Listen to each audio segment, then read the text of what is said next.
Всем привет! Недавно глава АвтоВАЗа высказался о растущей конкуренции со стороны китайских автомобилей. Максим Соколов выразил серьезное беспокойство относительно цен на новые китайские автомобили, отметив, что конкуренция стала более острой. В интервью он подчеркнул, что китайские автомобили теперь представляют серьезную угрозу для отечественных марок, включая нашу родную «Ладу». С начала прошлого года китайские автопроизводители значительно снизили цены на свои автомобили из-за перенасыщения рынка. Рынок теперь контролируют не продавцы, как это было ранее, а покупатели. Из-за избытка автомобилей на складах дилеров и роста процентных ставок, продажи новых автомобилей начали падать. Китайские производители стали настаивать на повышении продаж, увеличивая поставки новых автомобилей, что привело к переполнению складов дилеров и снижению числа покупателей. Для привлечения большого числа покупателей было принято решение о значительных скидках на автомобили.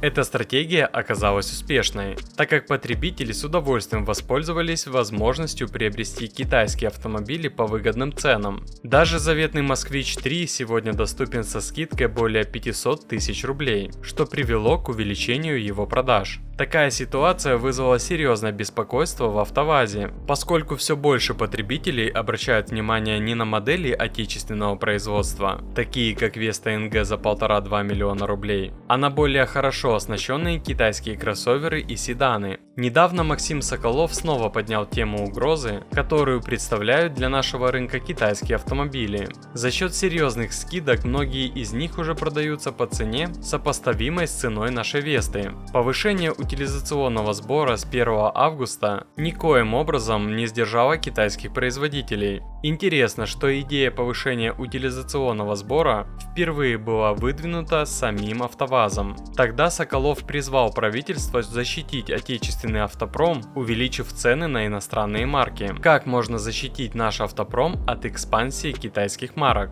Опять же, повышением утилизационного сбора для китайских автомобилей. Эти новости быстро распространились по многим крупным СМИ. Вместо того, чтобы делать наши автомобили доступнее для народа, почему бы просто не поднять цены для конкурентов, подумал АвтоВАЗ. Ранее уже удавалось убедить государство в необходимости повышения утилизационного сбора. С большой вероятностью это повторится и во второй раз. Поэтому в этом году мы можем ожидать еще большего повышения утилизационного сбора. Кроме того, с 1 апреля вступят в силу новые правила для параллельного импорта автомобилей, которые могут оказать воздействие не только на цены серых авто, но и на официальные. Однако являются ли китайские автомобили реальными конкурентами для наших машин? Если посмотреть стоимость на китайские автомобили сегодня, можно заметить, что многие из них продаются по тем же ценам, что и наша Лада Веста НГ. На данный момент цена Весты составляет от 1,5 до 2 миллионов 100 тысяч рублей, в зависимости от модификации и комплектации. Однако даже в самых дорогих вариантах комплектации оснащение остается на среднем уровне.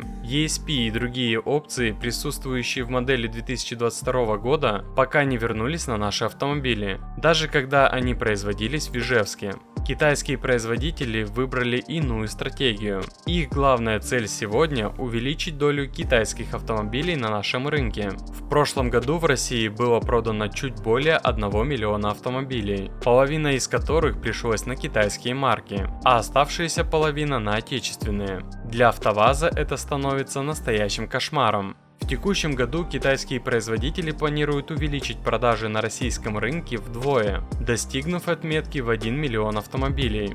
Достижение такого результата возможно лишь при условии привлекательных цен для потребителей и острой конкуренции как между собой, так и с нашим АвтоВАЗом. Китайские компании активно привлекают потенциальных покупателей в свои дилерские центры.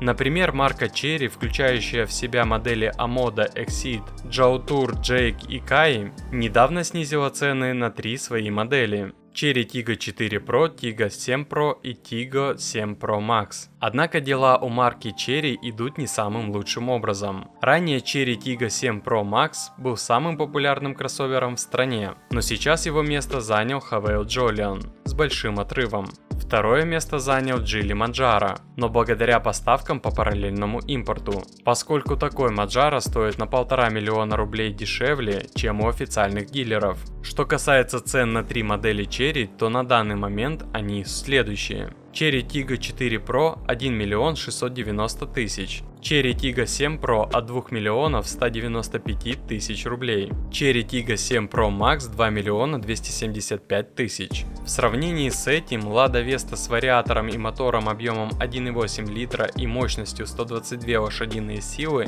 стоит сегодня 1,6 миллиона рублей. Хотя базовая комплектация Tiggo 4 Pro оснащена атмосферным мотором объемом 1,5 литра и мощностью 113 лошадиных сил, что меньше, чем у Vesты NG. Отличия в салоне заметны невооруженным глазом, при этом разница в цене не так велика. Кроме того, Tiggo 4 Pro это кроссовер, а не седан.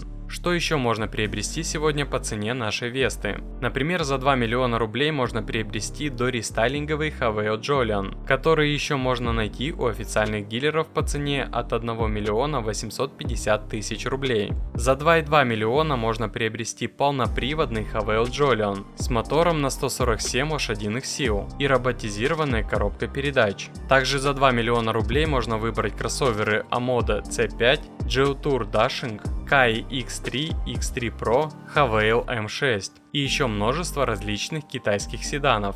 Что предложит нам АвтоВАЗ за 2,2 миллиона рублей? Например, можно рассмотреть спортивную версию Lada Vesta Sportline с мотором на 118 лошадиных сил. Это чудо отечественного автопрома сейчас продается со скидками за 2,3 миллиона рублей. Без скидок цена еще выше, 2,5 миллиона. За эту цену можно выбрать большое разнообразие китайских кроссоверов. Например, с учетом текущих скидок можно купить Cherry Tiggo 7 Pro или рестайлинговую модель Tiggo 7 Pro Max. Все это китайские автомобили, но что, по вашему мнению, лучше переплатить за Весту или же выбрать кроссовер? Все чаще люди отдают предпочтение китайским автомобилям, даже за цену превышающую отечественные. Наибольшим спросом у наших соотечественников пользуются более доступные комплектации Vesты NG, однако на более дорогие модели просто не хватает спроса. Доплатить пару сотен тысяч рублей за более оборудованный китайский кроссовер для многих представляется проще. Также поступила информация о планах АвтоВАЗа пересмотреть цены на свои автомобили в ближайшее время. Ожидать снижения не стоит, так как в нашей стране цены редко падают. По прогнозам, Lada Vesta подорожает примерно на 60 тысяч рублей, а Lada Granta на 30 тысяч. Хотя повышение и не кажется значительным, но за год 2-3 таких повышения приведут к существенному увеличению цены. Пока АвтоВАЗ не снижает цены на свои автомобили и активно препятствует конкурентам, стараясь наложить на них ограничения. Однако китайцы этого давления практически не ощущают. В прошлый раз, добившись повышения утилизационного сбора, АвтоВАЗ рассчитывал на бурный спрос на свои автомобили и на спад популярности китайских марок. Однако спрос на Ладу упал, многие дилеры столкнулись с избыточным запасом, в то время как китайские автомобили быстро разлетаются. Существенное влияние на это оказывают текущие скидки и часто отсутствие дополнительных условий при покупке. А как считаете вы, может АвтоВАЗу стоит по-другому конкурировать? Пишите в комментариях.